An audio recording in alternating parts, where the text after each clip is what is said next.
Faizabad Lok Sabha seat पर सपा भाजपा में दिखा मुकाबला, बसपा फिर दिखी कमजोर। 13 प्रत्याशी चुनाव मैदान में। 18वीं लोकसभा के लिए हो रहे 2024 के सामान्य निर्वाचन में फैजाबाद लोकसभा क्षेत्र से 13 प्रत्याशी चुनाव मैदान में रहे। सोमवार को हुए चुनाव में इस बार फिर भाजपा और सपा के बीच मुकाबला देखा गया है। बसपा तीसरे नंबर पर दिखाई दे। चुनाव प्रचार से लेकर मतदान तक बसपा कमजोर दिखाई दी है। एक्सपर्ट की माने तो बसपा ने प्रत्याशी तो ठीक उतारा था, लेकिन चुनावी कैंपेन ठीक ढंग से नहीं कर पाई।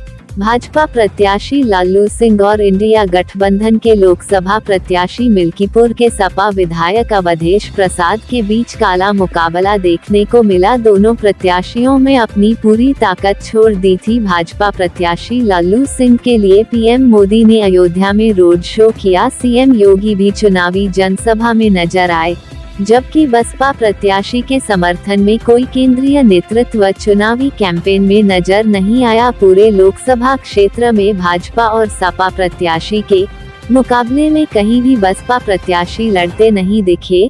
चुनाव प्रचार के दौरान बसपा प्रत्याशी को पार्टी के प्रदेश अध्यक्ष विश्वनाथ पाल के अलावा किसी बड़े नेता का साथ भी नहीं मिला। यही वजह रही कि बसपा चुनाव में शुरू से ही चुनाव मैदान से बाहर होती दिखी। बसपा प्रत्याशी का चुनाव प्रचार जनसंपर्क और कार्यकर्ता बैठकों तक सीमित रहा। बसपा के जिलाध्यक्ष कृष्ण कुमार पासी का दावा था कि हम त्रिकोणीय लड़ाई में हैं, लेकिन चुनाव प्रचार के दौरान बसपा किसी भी विधानसभा में भाजपा और सपा को चुनौती देती नहीं दिखी।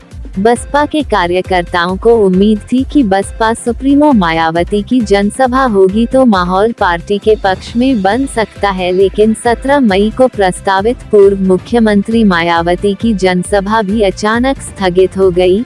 बसपा प्रत्याशी सच्चिदानंद पांडेय चुनाव प्रचार में सपा और भाजपा के मुकाबले चुनाव मैदान में अपनी हवा बनाने में कामयाब नहीं हो सके। चुनाव प्रचार खत्म होने के बाद मतदान के दिन भी मतदान केंद्रों के बाहर लगे पार्टियों के बूथों पर बसपा के बस्ते तक नजर नहीं आए। शहर के किसी भी मतदान केंद्र के बाहर न तो बसपाई दिखे और न ही उनके कैंप नजर आए। बीते 2019 के लोकसभा सामान्य निर्वाचन में बसपा का समाजवादी पार्टी से गठबंधन था।